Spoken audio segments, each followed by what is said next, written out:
The largest of all the mainland Italian states, Piedmont is unique in its contrasting landscape of flat, fertile plains in the center, 50 shades of green rolling hills and acres of vineyards sprawling across the terrain. It's also the birthplace of the iconic symbol of Italy, Fiat. It's like coming home, isn't it, Bella? What's surprising about Piedmont, though, is that it's the largest rice-growing region and fed by Italy's longest river, the River Po. Here, you will find paddy fields that would not look out of place in more traditional rice-growing countries. Piedmont is also known for truffles, and tonight I'll be exploring how these ingredients shape this province's culinary heritage. And this region is also renowned for its hazelnuts, being second in the world for its productions. And where there are hazelnuts, there is a chocolate spread waiting to be made. Yum yum! Invented by the Ferrero family in Piedmont, during World War II, hazelnuts replaced cocoa as the main ingredient in the chocolate spread we now know as Nutella, making it a cheaper alternative. Since then, the production of chocolate hazelnut spread has grown as an industry, and I'm meeting one producer, Massimo, to find out his secret to making this chocolate spread.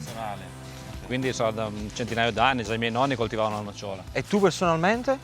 Io personalmente saranno una decina d'anni. Massimiliano has been working in this business of hazelnuts for about 10 years. His grandparents worked in the business, so he's been in the family for over 100 years. The Truffle variety of hazelnut tree is particular to Piedmont. The reason why the hazelnut is so special around here is because of the altitude, 500 meters above sea level, and the ground, the air, everything makes his hazelnuts special compared to the others. And the harvest only lasts about 15 days, from the middle of August until the beginning of September. And I said, okay, once you pick them, because I can see that there is no hazelnuts around, he's now going to show me what he can do with these nuts. Off you go. That's going to be fun. Once picked, they are dried for up to 8 hours. Then they are shelled and sent down a conveyor belt that separates them into sizes.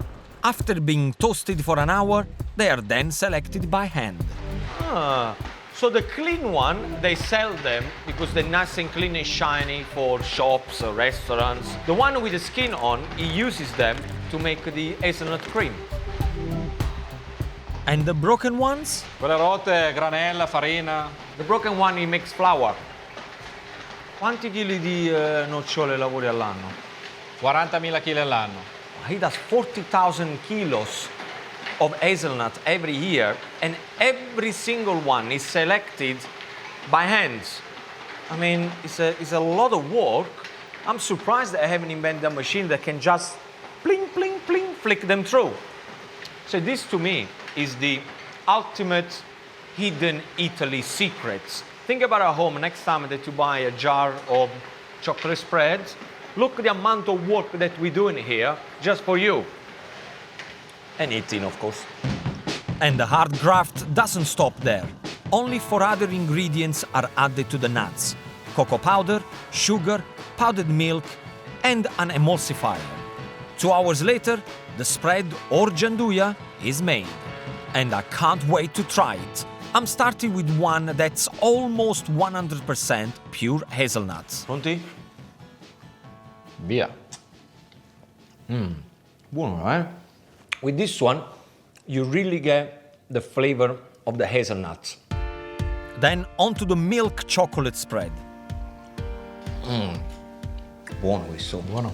So the only difference between the white one and the chocolate one is got burro di cacao, cocoa butter, and one is got pure cocoa powder. That's the only difference.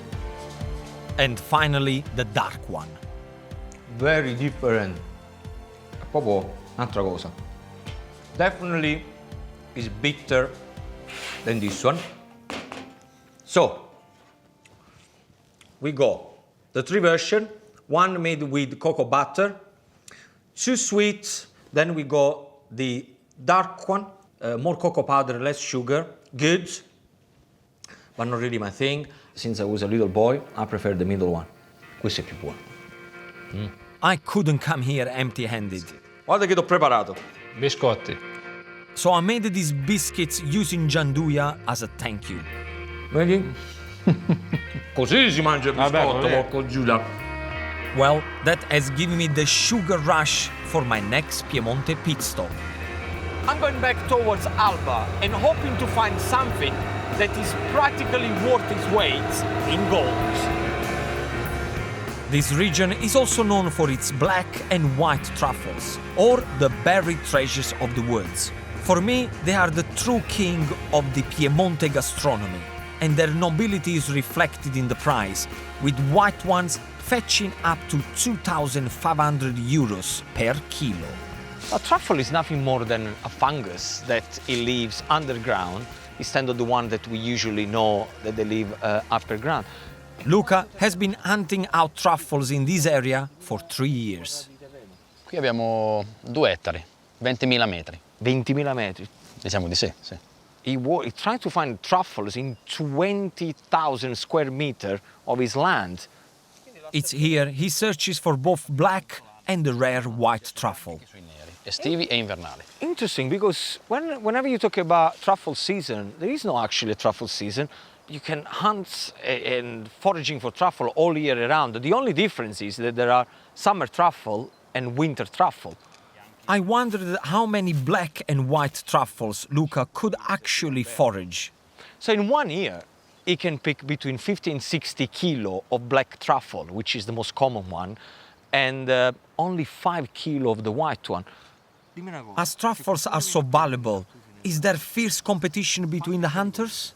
Non è che ammazzano qualcuno. No. I think Luca has been quite conservative on the answer because off camera he told me that it was extremely dangerous. But on camera it's changing. I think there is a rule where they say that it's not dangerous, but really I can see in his eyes that it's dangerous because you are in the middle of the woods, they have shotguns. I'm not saying that they're going to shoot you, but they do have shotguns. I fucili ce l'avete però, eh? Sì. See, now he's admitting that they do have shotguns. Despite the danger, I want to see Luca in action. He doesn't hunt alone. He has a bit of a help from a 4-legged friend called Maya. Bella, bella. Hey, che c'è? I thought that pigs were the traditional animal to sniff at truffles, but Luca's answer really surprised me. In Italy is completely banned because the pig, he makes a huge hole. Okay, so if you make a huge hole, he also kills the other little truffles and it's not good for the year after. The dog, he makes one little hole with his feet, so he doesn't destroy all the other truffle in the area. But, interestingly, the pig can sniff the truffle further away and faster than the dog can. Maya's nose is still perfect for the job, so it's time to release the hound. Maya, trova sto tartufo! Please, let's find truffle. Please, let's find truffle. Go on, find this truffle.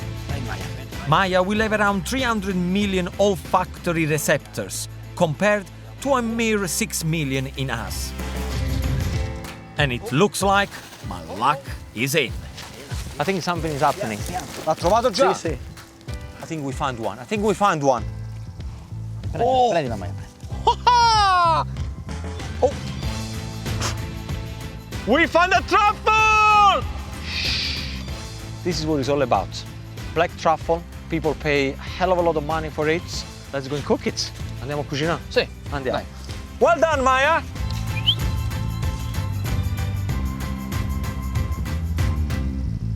Now, you've seen how difficult it is to get these bad boys. So my tip to you is very simple. Don't use it too much, okay? A little goes a long way.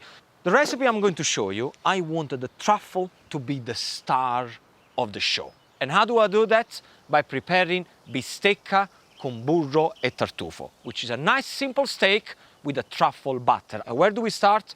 Right here with the butter. I'm using about 25 grams of truffle shavings for my butter. I mean, yes, you can use those black truffle that they are in the little jars in the supermarket. But one thing I'll guarantee you, doesn't taste the same of the one that you just pick it up from under the ground. Using the opposite end of a wooden spoon, mix everything together. What you want to do, you want to pound and mix at the same time, so you make sure that all the batter is well flavored with the truffle.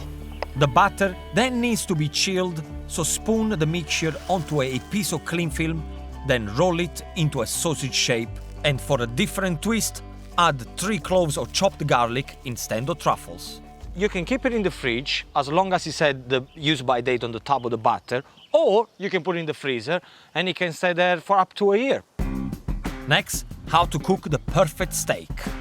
What I want from this grill pan is to be really, really hot. And the other thing is, never pour oil into the pan, otherwise you're going to completely smoke your kitchen out. 2 beautiful pieces of steak. Make sure that is at least 2 finger high. Then you want a little bit of fat, and that's very important for flavor. To stop your steak from curling up in the pan, cut 3 slits in the fat. And then add some pepper. Olive oil goes on top, and make sure that you rub the oil and the pepper all over the steak. This is what you need to hear. Ready? Oh yes, this is the sound.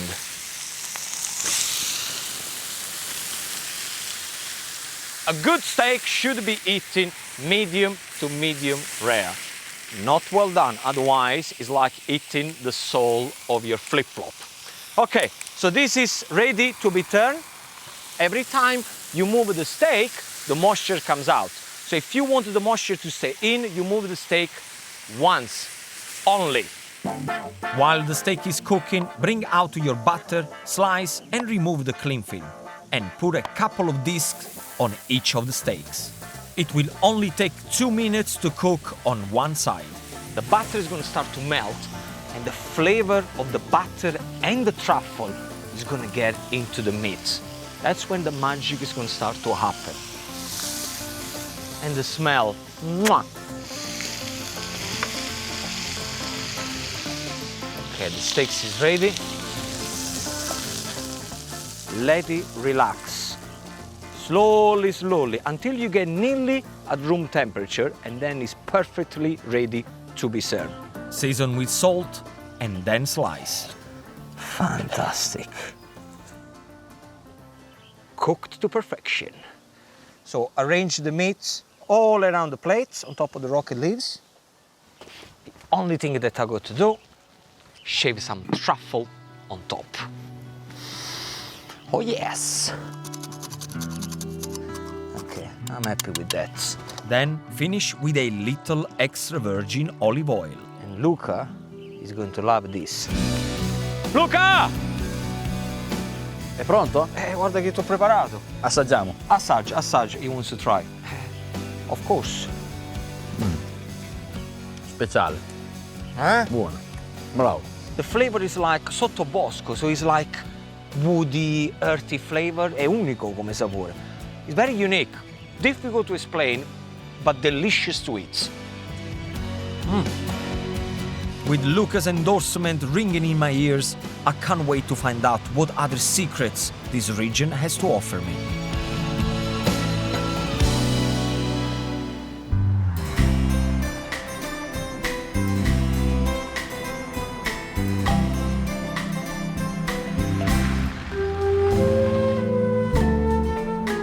I'm on an Italian food odyssey, seeking out what the contrasting landscape of Piedmont has to offer. And the next one is... The Po Valley, or Italy Risotto Bowl, is 68 miles northeast of here. And that is exactly where I'm going. The earliest record of rice growing in Italy dates to 1475, where its cultivation was promoted by the Duke of Milan. He claimed that from one sack of rice, 12 could be harvested. From then, it dispersed throughout the region and became a staple in the Po Valley. Italy is now the biggest producer of it in Europe and is most famous for rice such as carnaroli. Driving through this region, I'm struck by what a different view of Italy I'm experiencing. And here in the Po Valley, I find Alice, who is leading the way in producing organic rice. Alice, have you always been a rice farmer? Actually not. I was working in marketing for a big company, always in front of a computer every day. And then you choose to become a rice farmer? Yes. I'm very lucky because my grandfather bought this farm in the 40s, but then it was rented. So Okay. actually I'm the first generation of active farmer. So how big is your farm? Because to me it looks huge. Well, we have 110 hectares. How many people working on this farm? We're in two. Two people? 2 people on a farm. Are you serious? Yeah. And we have different varieties of rice, Okay. so it makes it more challenging. Why do you make your life so difficult? Because it's fun and See, it's... this is not fun. I can't even stand up in these places. And you gave me this thing. I got a bad feeling that I'm going to work today. I What know is this why. for? Because you look at me, a young farmer, and you imagine only tractors, precision farming, GPS. But if it's rainy and if it's not dry enough, we go back to this, and this is why. So one second, let me get this straight. Because it's been raining, we can't use the tractor, and you want me to farm all your land? All my land. But this is going to take forever. Just joking. But today it's important to harvest, and so this is the right solution. So tell me, how does it work? So what you do, you take a bunch of rice, Okay. your sickle, you cut it low, and here it is. I cut it like that, Perfect? and then I take it off. More go. Oh, it's like Good. bringing flour to my mother. The miller takes out the The skin. outside. Exactly. Oh, I see. So you go from this to this. Exactly. Simple as that. You know what? I can see what you're saying. It's nice and relaxing, it's beautiful, the fields, nobody's around. But I'm not gonna do all this. I'm not gonna do all the field here. It's gonna take forever. I got cooking to do. And with these vast sweeping rice fields as my backdrop, Alice has inspired me to create a duck and cherry tomato risotto using her carnaroli rice. So we're gonna start straight with the mushroom. Olive oil goes into a pan, like this, and make sure that the pan is hot. So I got chestnut mushroom that I just sliced them straight into the oil. Listen to the sizzle. Now, to make sure that the mushroom gets nice and crispy and all the water goes away, the only way you can do that is by putting salt on top. Add in some fresh thyme, and when your mushrooms have crisped up, remove and set aside. Then add some chopped shallots and a little more thyme to the pan. Now, let me talk to you about the duck. What I got here, I'm using duck breast. Dice it and place into the hot pan. You wanted to sear it on all sides of the cubes. Now let's talk about the rice. I'm using the carnaroli rice. If you can't find carnaroli, use arborio and use 2 handfuls per portion. Now wine, whenever you add wine into the risotto, the first thing that you have to do is to allow the alcohol to evaporate and leave the flavor of the wine in there. And the only way you can achieve that is by putting the wine as the first liquid into the risotto. Can you see the bubble? Oh, I love the smell of wine in a risotto. Take half the cooked mushrooms and combine with the mixture. And now is the time that you need to be patient. Stock is going to go in. I'm using vegetable stock, but you need to do it piano, piano. Do not rush. You put 1 ladle in, you let the rice absorb it, and only then you put another ladle in. Chop up a handful of flat leaf parsley and add to the rice. And you know when you have a good risotto, when you can hear the risotto motting, when the rice goes, that means that all the flavors are getting to the grain and it's going to be spectacular. Then we're going to add the remaining mushrooms and a couple of more ladles of vegetable stock. It should take about 16 minutes for the rice to cook through with the stock. Then add fresh chopped cherry tomatoes. Give it a good stir.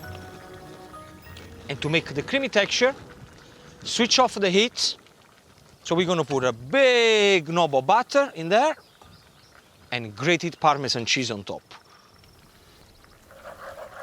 Now look at that. You can see the natural creamy texture because the starch that releases from the rice grain with the butter and the Parmesan makes the perfect creamy risotto. This looks perfect. A little bit of black pepper, and this is ready to be served. Yes. And finish with freshly grated Parmesan cheese. And there you have it. From the rice fields, my beautiful duck risotto. Buon appetito. Alice? Ah, eccoti qua. Risotto, con l'anatra, i funghi. E qua. Looks delicious. I hope I gave justice to your beautiful rice. The smell is amazing. That's my aftershave. What do you think about the rice? Very good. And also the cooking is perfect. Perfect. Can I have another one? Così che, vai, mangia, mangia, mangia. I've been constantly surprised by what this journey to my homeland has revealed to me. And I hope that my food odyssey has also inspired you.